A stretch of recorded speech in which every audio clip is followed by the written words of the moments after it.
नमस्कार, ओम शांति। ज्ञान मंथन स्टूडियो में आप सभी का स्वागत है। मेरे साथ आज हैं राजयोगी डॉक्टर बनारसी लाल जी और आज हम उनसे चर्चा करेंगे गुलजार दादी के साथ बिताए हुए उनके सफर के बारे में। सबसे पहले डॉक्टर साहब का परिचय देना चाहेंगे। डॉक्टर साहब मेडिकल विंग के ट्रस्टी हैं, साथ ही आप एवर हेल्दी हॉस्पिटल के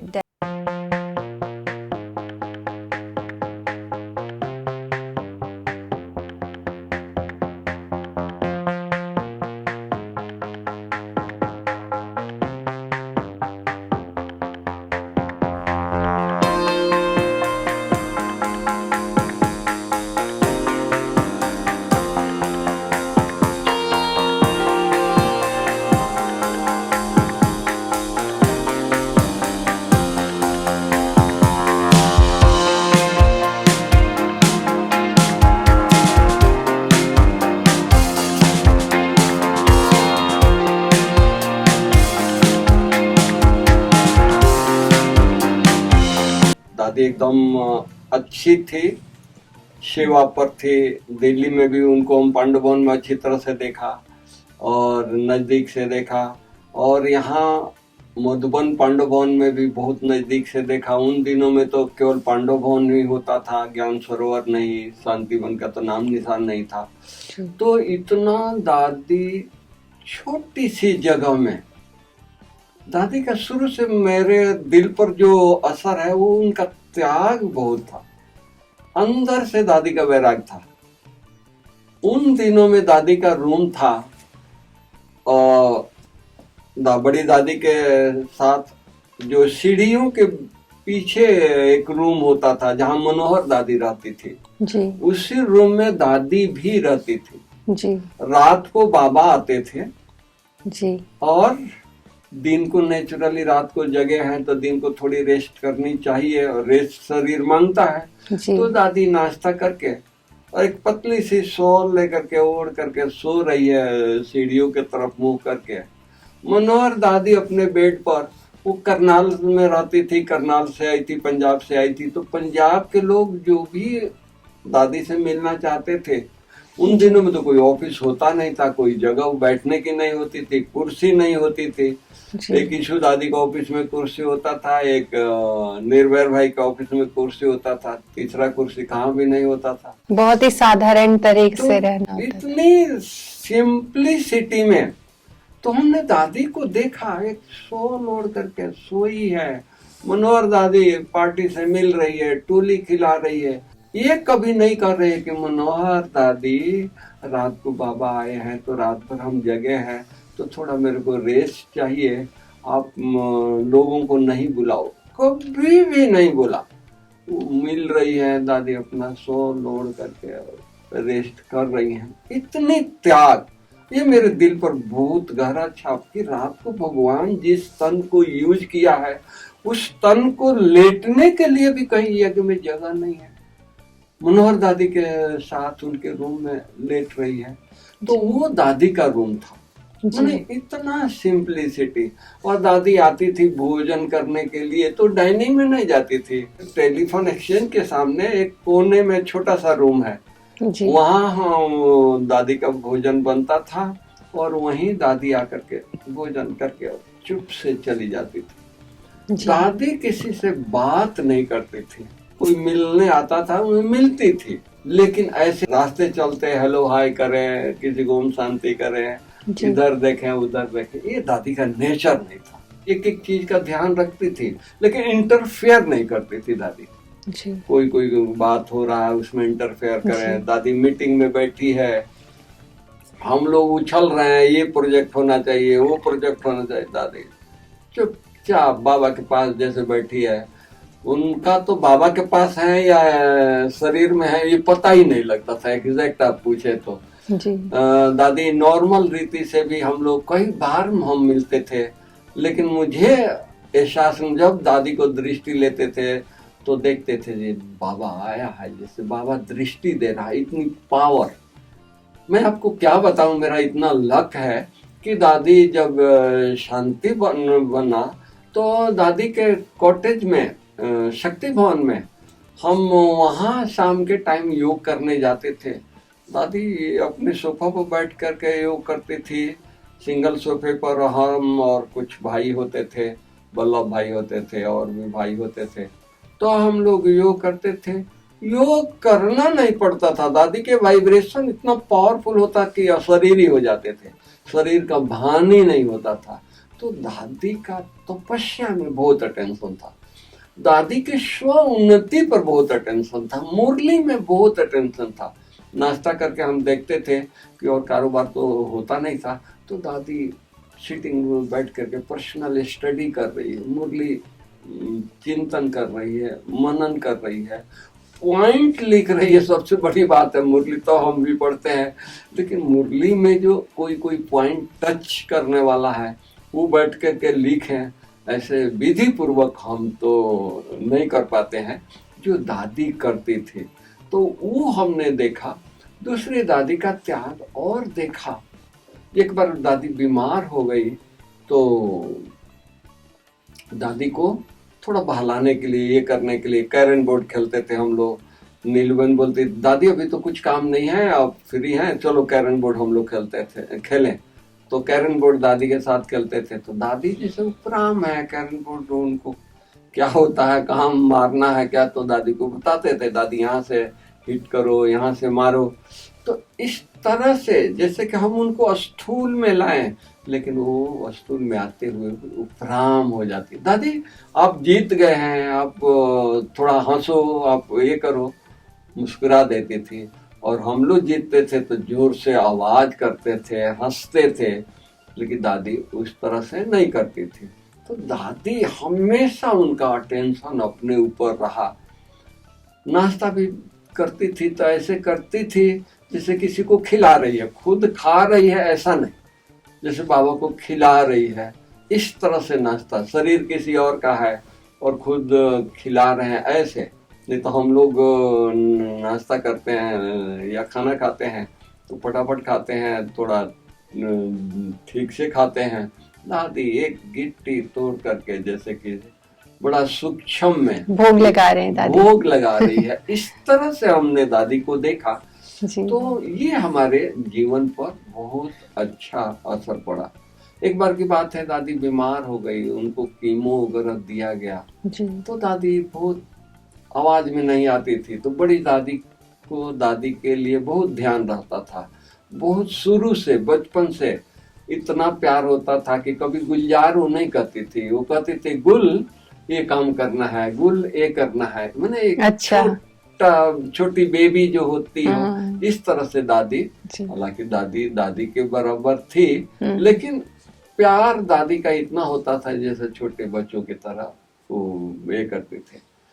गुलजार दादी का भी बहुत प्यार बड़ी दादी में। बड़ी दादी जो कह दे उसको ना नहीं कह सकती है।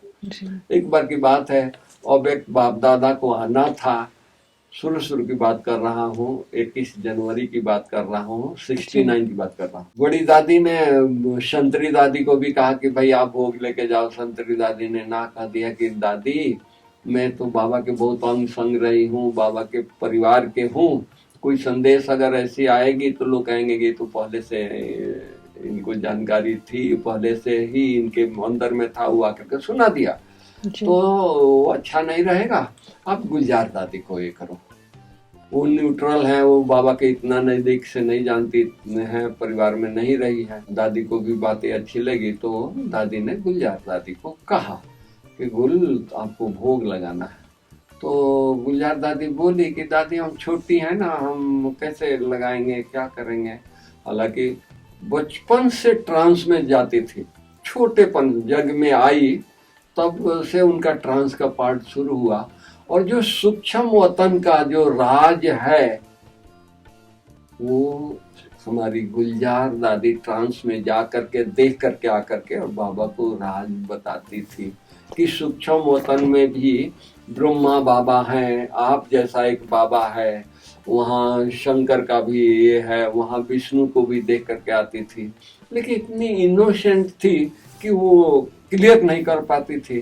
तो बाबा तो समझ गए, तो ब्रह्मा बाबा ने इनको जो बेबी भवन में रहते थे, बाल भवन में रहते थे, वहां से इनको मम्मा भवन में, मम्मा जहाँ रहती थी, ब्रजेंद्रा दादी जहाँ रहती थी, वहाँ इनको लाया गया और इन दादियों के साथ रखा गया। तो कोई भी ट्रांस की बातें ट्रांस में जाती थी, देख के आती थी तो दादियों से शेयर करती थी। बाबा के सामने शेयर करने में थोड़ा सा हिचकिता, इतना बड़ा बाबा थे सीनियर, तो दादियों के साथ फिर भी हिल मिल गई थी तो वो ये करती थी। ब्रिजेंद्रा दादी बड़ा सूक्ष्म बातों को भी वो कैच करती थी, जिसको श्रूड बुद्धि कहेंगे, जिसको शार्प बुद्धि कहेंगे, वो हमारी ब्रिजेंद्रा दादी थी। तो वो सारा नोट करती थी, सारा इशारा समझती थी, फिर पूछती थी, अच्छा वो कैसा था, कैसे बैठा था, क्या करता था, कैसे आपसे बात कैसे किया। तो इस तरह से राज वो ये करके फिर बाबा को सुनाती थी, बाबा ऐसे ऐसे इन्होंने बताया। तो सूक्ष्म वतन का राज हमारी गुलजार दादी ने खोला। और भी बहुत सारी बातें।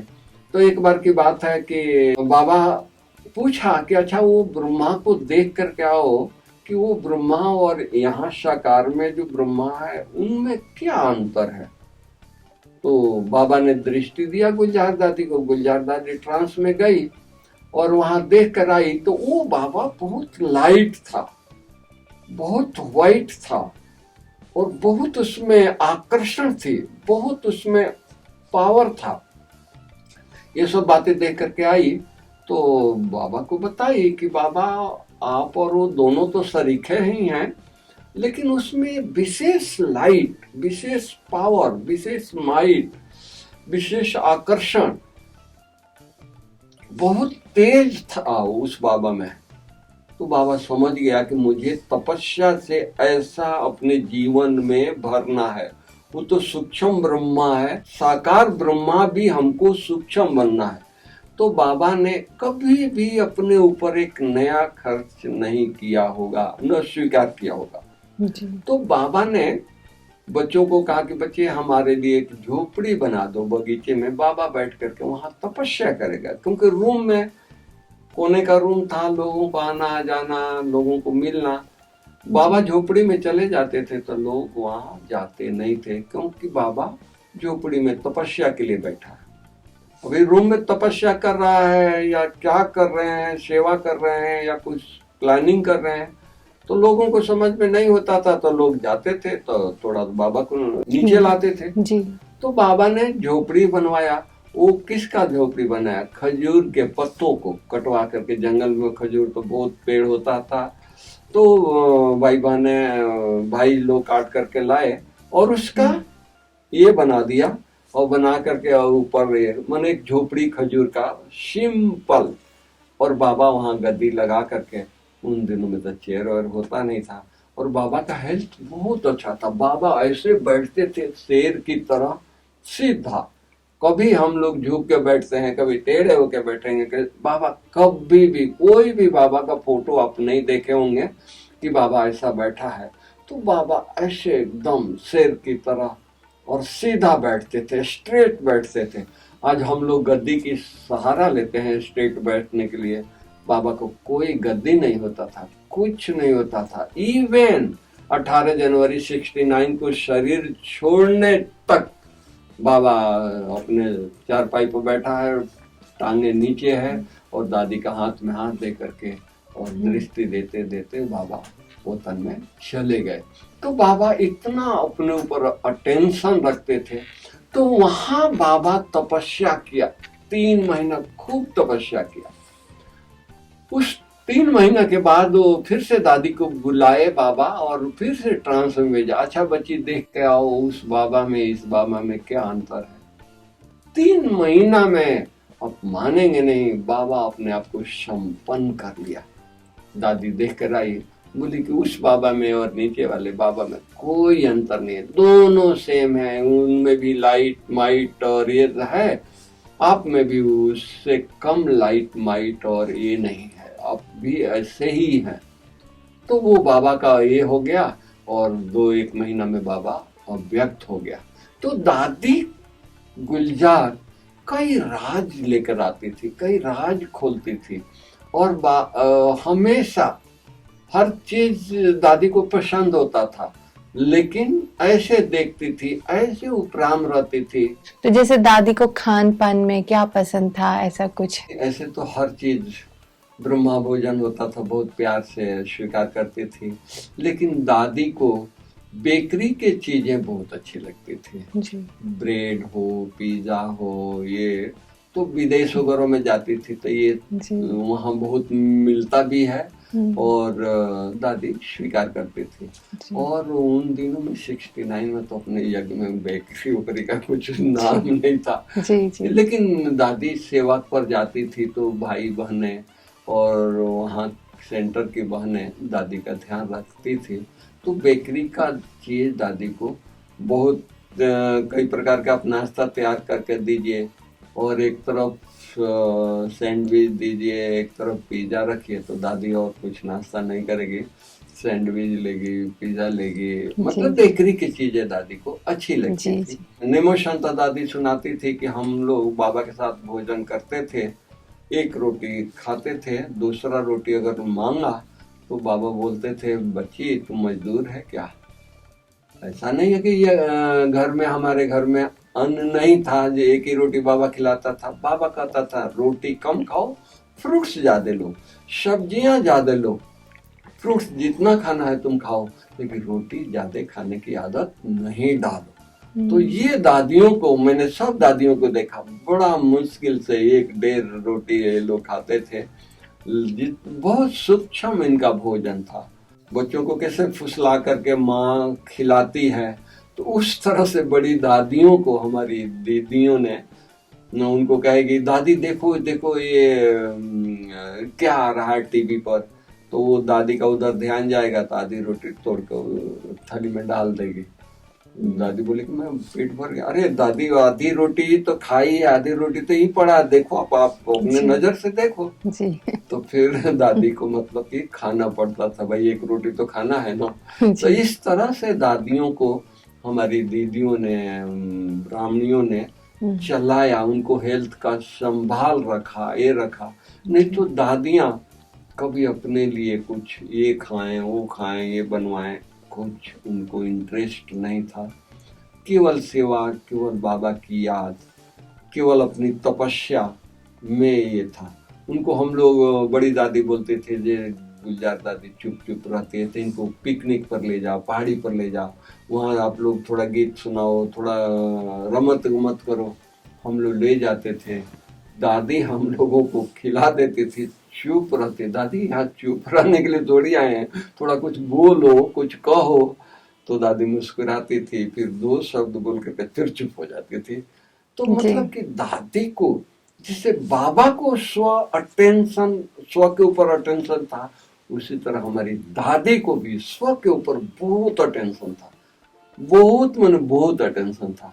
वो एक एक शब्द, बाबा रात को मुरली चलाते थे, दादी को मुरली प्रिंट होके मिलती थी नाश्ता करके, या नाश्ते के पहले दादी खुद मुरली पढ़ती थी, एक एक शब्द को जैसे कि अंदर उतारती थी और उस मुरली के आधार पर अपने जीवन को चलाती थी।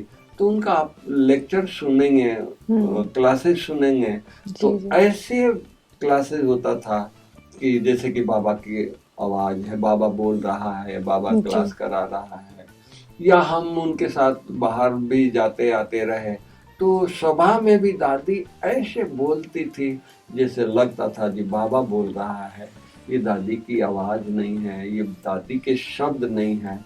तो इस तरह से हमने देखा। दूसरी देखा बड़े सूक्ष्म बातें, दादी किसी की गलती पर अटेंशन नहीं दे, ये गलती करता है, ये करता है, इसको बुला करके शिक्षा दें, ऐसा दादी के जीवन में नहीं था। दादी संकल्प बहुत कम चलाते थे। हाँ, संकल्प इसलिए संकल्प कम चलाते, इधर उधर देखते नहीं थे। अभी हमारे को देखे तो हमारे में कुछ कमी होगी तो उनका संकल्प चलेगा कि अरे इसमें ये कमी है, इसको बुलाऊं, इसको बताऊं, देखते ही नहीं थे, देखते हुए भी नहीं देखते थे। इसी तरह यज्ञ का कारोबार भी करते हुए भी उपराम, देखते हुए भी उपराम, इसलिए कम संकल्प चलते थे, या दादी कम चलाना चाहती थी। वो हमेशा बाबा के साथ रहती थी। जैसे ब्रह्मा बाबा हमेशा शिव बाबा के साथ रहते थे, चाहे कितना भी बेगरी पार्ट हुआ, जी। चाहे कैसे भी बच्चे आए, कैसे भी लोग आके बाबा को इंसल्ट किया, लेकिन बाबा का उस बातों की परवाह नहीं थी, चिंता जी। नहीं थी। जैसे बाबा हमेशा शिव बाबा के साथ रहता था, तो दादी की यहाँ पे लौकिक में मतलब अलौकिक में कोई साथी ज्यादा थी जिनसे उनकी ज्यादा बनती थी, या दादी भी हमेशा बाबा के साथ ही रहती थी? ध्यान रखती थी, पांडव वन में होती थी जी। तो आशा दीदी, रजनी बहन जापान के, मेहसाना वाली सरला बहनी, सब उन दिनों में वो वहाँ पांडव वन में होती थी। लेकिन एक एक के ऊपर अटेंशन देना दादी का ये काम नहीं था। ये लोग जी। अपना काम कर रहे हैं, एक कोई जी। बात हुई तो दादी बुला करके ध्यान देती थी। जो मतलब टाइम है दादी का पढ़ाई में और याद में ही याद बीतते। में, हाँ, जी। वो खुद अपने आप को उसमें ही रखती थी। जी। जी। म्यूजियम में देखती थी कि कोई बहुत देर से जिज्ञासु से बात कर रहा है तो उसको पीछे आगे उसको थोड़ा सा बुला करके कहते थे, जी। इतना देर तक बात नहीं किया जाता है, नहीं करती, करो तो अच्छा रहेगा। जी। जी। एक बार थोड़ा सा सावधानी दे देती थी, बाकी जी। वो करे न करे उसके पीछे ही लगे रहे, ऐसा दादी का नेचर नहीं था। जी। सबको लविंग नेचर था, सबको बहुत प्यार करती थी, लेकिन रूहानियत के साथ। आदि प्रकाश मणि जी ने उनको सर्जरी कराए थे और थोड़े कमजोर थे, तो दादी ने कहा कि इनको ले जाओ अहमदाबाद, सेंटर पर नहीं ले जाना है, ऐसे जगह ले जाना है जहाँ कोई भी भाई बहने ना आए। ठीक है जी। तो हमारा पीस पार्क वाले किशोर भाई हैं, उनका फ्लैट था, अभी भी है, अपने बच्चे के लिए उन्होंने फ्लैट लिया था, तो फ्लैट खाली था, बच्चा पढ़ करके माउंट आ गया था, तो उस फ्लैट में हम लोग रहे। तो दादी को 2 दिन तक हरी सब्जियां बनाया, ये दादी को ब्लड बनेगा, ताकत होगा, तो 2 दिन साग खिलाया, तो दादी बोलती कि तुम साग के पीछे ही पड़ गया। इतना सिंपल भाषा में कि रोज साग, दादी इसमें हेमोग्लोबिन बहुत अच्छा होता है। अरे हेमोग्लोबिन ठीक हो जाएगा, रोज रोज साग थोड़ी खाएंगे। अच्छा। तो मतलब दादी इस तरह से लाइट भी रहती थी, लेकिन उपराम भी रहती थी, कोई भी बात के लिए ये नहीं करती थी। कभी भी हम लोग शाम को योग किए हो दादी के साथ, और 7:30 के बाद दादी टोली तो खिलाते थे, नीलू बहन कुछ न कुछ पिकनिक करा करके भेजती थी, तो दादी को भी हम लोग बैठाते थे, जो पिकनिक दादी आप भी बैठो, आप भी कुछ खाओ, चाहे वो सिंपल चावल का पुलाव बना देती थी या कुछ भी हो। ऐसा नहीं है कि सो रोज ही रोज समोसा बनता हो या कुछ, ऐसा कुछ नहीं था। लेकिन कुछ खिला करके ही भेजती थी, तो दादी को खुशी होती थी कि अच्छा भाई लोग कुछ खा के जा रहे हैं, कुछ ये करके जा रहे हैं। तो दादी को ये था, अटेंशन रहता था कि कुछ खा के जाए भाई लोग, कुछ खिलाएं, इनको खुश रखें, ये दादी का रहता था। नीलू बहन को इशारा देते थे, इन लड़के लोग आते हैं तो इनको कुछ खातिरी करो, कुछ खिलाओ। लेकिन ऐसा नहीं था कि दादी बैठ करके कुछ शिक्षा दे, बल्कि दादी के नजदीक जाने से कुछ कमी जो होती थी वो दिखाई देती थी। दादी के नजदीक रहने से, दादी के नजदीक जाने से हमारा योग कितना किस स्तर का है, या हम अशरीरी या देह भान में कितना है, वो दादी के नजदीक जाने से दिखता था, महसूस होता था। तो दादी को बोलना नहीं पड़ता था, दादी के वाइब्रेशन से ही बहुत कुछ सीखने को मिलता था। और अपने जीवन में उतारते थे हम लोग। और योग के लिए भी हम लोग बल्कि दादी को बाचा में लाने के लिए कुछ क्वेश्चन पूछते थे, दादी योग कैसे करें, वाइब्रेशन कैसे दें, तो दादी 2 शब्द में बताती थी। लेकिन दादी पूछती नहीं थी तुम्हारा योग कैसा लगा, तुम्हारा योग कैसा लगा, ऐसा नहीं पूछती थी, कभी भी नहीं पूछा। वो देखती थी, उनको वाइब्रेशन मिलता था, जो अच्छे बैठे हैं, अच्छी तपस्या कर रहे हैं, तो वो शक नहीं करते थे, उनको शक की नेचर नहीं था। जी किसी के ऊपर शक करें और कुछ पूछें, ऐसा दादी का नेचर नहीं था। दादी खुद अपने लिए कुछ नहीं चाहिए उनको। जैसे दादी बाबा का रथ थी, और ब्रह्मा बाबा से ज्यादा शिव बाबा ने उस रथ को यूज किया। वो तो 30-35 साल ब्रह्मा बाबा के रथ को यूज किया, इनका तो 50 साल यूज किया। लेकिन बाबा से कुछ डिमांड नहीं, बीमार हो गए तो बाबा ठीक कर दो, नहीं। हमने लास्ट तक देखा। एक बार दादी गामदेवी में थी लास्ट के दिनों में, तो हम गामदेवी जाते रहते थे, महीने में 2-3 बार जाना आना होता था। तो एक बार देखा कि दादी तैयार होकर के और चेयर पर बैठी है और बहुत गहरी तपस्या में है। बहनें इनकी सेवा में जो थी वो छोटे मोटे कारोबार में अपना लगी हुई थी अलग। तो हमने देखा दादी अकेले बैठी है, तो मैंने भी चेयर लेके दादी के बाजू में बैठ गया। 10-15 मिनट के बाद दादी नीचे आई, हमारे तरफ देखा, तो मैं पूछ दिया, दादी आपको कोई तकलीफ है? तो मुस्कुराई और बोली कि मैंने आपको बताया क्या कि मुझे ये तकलीफ है, सिर में दर्द है या पाँव में दर्द है या कमर में दर्द है? मैं बताया मुझे नहीं। तो फिर मैंने पूछा दादी आप कर क्या रहे थे इतना पावरफुल योग? तो दादी ने बताया कि मैं बाबा से रोरियान कर रही थी कि बाबा संसार में बहुत कष्ट है, लोग बहुत दुखी हैं, आप इनको कष्ट को कब निवारण करेंगे, इनको कब सुख देंगे, ये मैं बातें कर रही थी। तो हमने पूछा कि अपने लिए नहीं पूछा? और तो नहीं, हमको अपने लिए क्या पूछना, हमको कोई तकलीफ है क्या? अरे 3 साल से आप गामदेवी एक छोटे से कोठरी में आप पड़े हो, एक फ्लैट में हो, बिना तकलीफ के हो। आप बाबा से कहिए, हम लोग बोलते थे कि बाबा को कहिए कि बाबा अब तो हम चीफ एडमिनिस्ट्रेटिव हेड हैं, मधुबन वाले बुला रहे हैं, तो हमको छुट्टी दो, हमको ठीक करो, मैं चलूं जाकर के यज्ञ की सेवा करूं। दादी कहती थी नहीं, वो बाबा को पता है कहाँ मेरी कहाँ सेवा करनी है, कहाँ से सेवा लेनी है, उनको पता है, वो अपना कर रहे हैं। मैं क्यों मांगने जाऊं, मैं क्यों कहूं कि बाबा मेरे द्वारा ये सेवा करो? तो मैं कभी बाबा से कुछ मांगा नहीं है। दादी को ये भी नहीं था कि मधुबन से अटैचमेंट हो, कि उन्हें लगे कि मुझे मधुबन जाना है एक बार? जरा भी नहीं, जरा भी नहीं। दिल्ली में भी रही इतने साल तक, दिल्ली के जोन इंचार्ज बन करके रही, इतनी सेवा केंद्र खोला, इतनी भाई बहनों को निकाला, इतनी टीचर्स को निकाला, और दादी ने 1 सेकंड में बुलाया तो आ गई। ये नहीं पीछे देखा कि कौन दूसरा जोन इंचार्ज बनेगा, क्या होगा, कैसे होगा।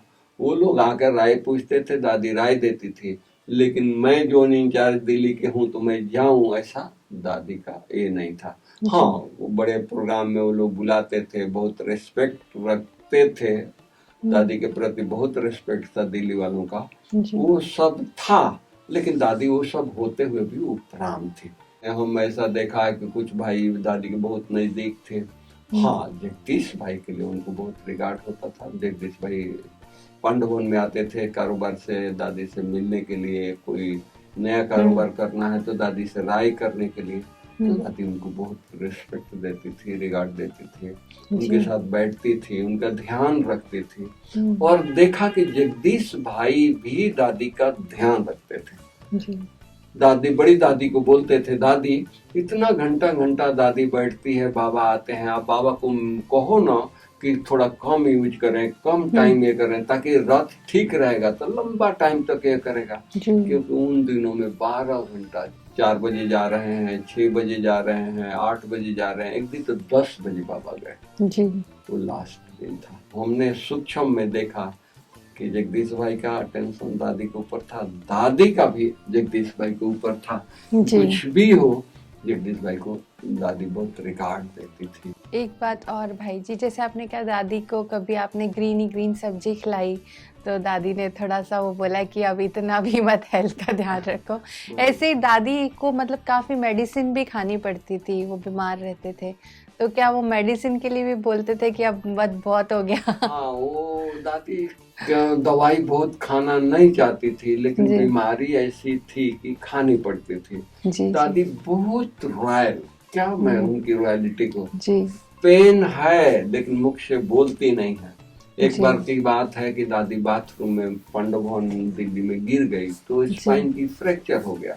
उनको दिल्ली से बाई फ्लाइट चार्टर्ड फ्लाइट में लेकर के आए, जी। यहाँ MRI कराया, बड़े डॉक्टर को दिखाया। वो बड़ा डॉक्टर बहुत सख्त था, दादी को 3 महीना लेटा दिया बिस्तर पर, दादी हिलना नहीं है। जी। दादी उसको बहुत कहे, भाई मेरे को बाथरूम जाने की छुट्टी दे दो, बाकी हम 3 महीना हम लेटे रहेंगे। नहीं दादी, आपको हिलना नहीं है। जी। तो वो दादी मान लेती थी, ठीक है भाई, हमारे फायदे के लिए कह रहा है और डॉक्टर है तो इसकी बात हमको माननी चाहिए। ऐसा नहीं कि दादी इसकी बात हम नहीं मानेंगे, वो इतने बड़े हैं, भगवान का रथ है, भगवान आपे ठीक करेगा, ऐसा नहीं। तो दर्द की बात आपने बताया, सुनाई तो कहा, तो मैंने ये देखा कि दादी को दर्द नेचुरली, स्पाइन की दर्द तो बहुत होती है, थोड़ा भी हिलता है तो जान निकल जाता है, दर्द चीखे मारते हैं पेशेंट।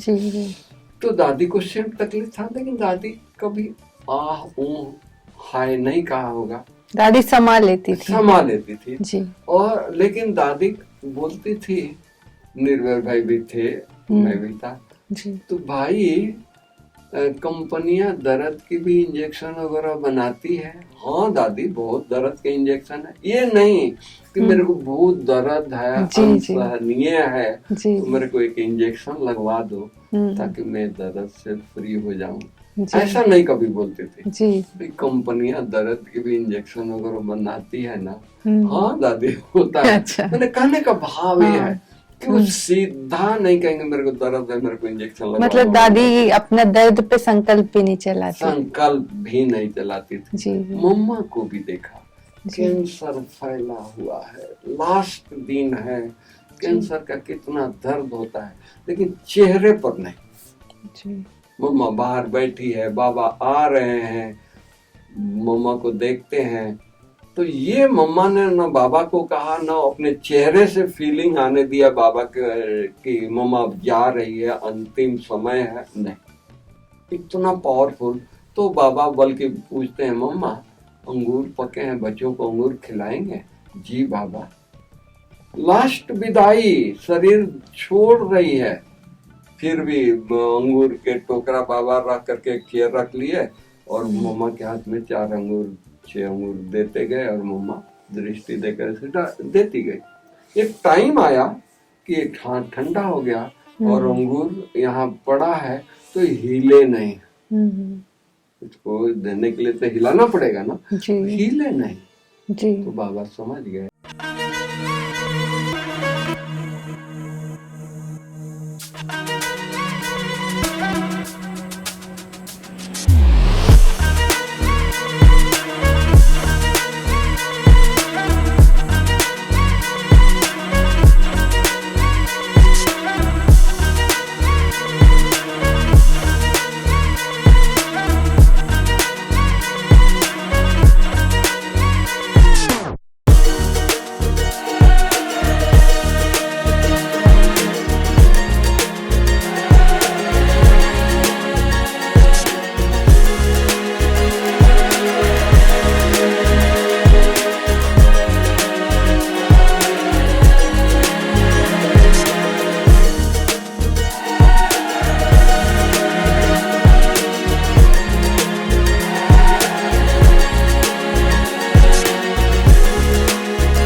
थे। और जब डॉक्टर अशोक मेहता सर्जरी के बाद राउंड पर आते थे, जैसे दादी देखती थी, डॉक्टर जी आप कैसे हो, और उनको गुलदस्ता देती थी जो दादी के लिए लोग ले आते थे, या जो टोलियां होती थी टोली देते थे। तो हैरान में हो जाते थे कि हम सर्जरी करते हैं तो पेशेंट कंप्लेन करता है, डॉक्टर बहुत दर्द है, रात भर नींद नहीं किया है, ये नहीं किया। ये दादी तो कुछ बोलती नहीं है, बल्कि कहती है डॉक्टर जी आप कैसे हैं। तो कभी भी देखा कि दादियां अपने लिए या ये शरीर उनका है ऐसा यूज किसी ने नहीं किया। बहुत बहुत धन्यवाद भाई जी, आपने इतना अच्छा अनुभव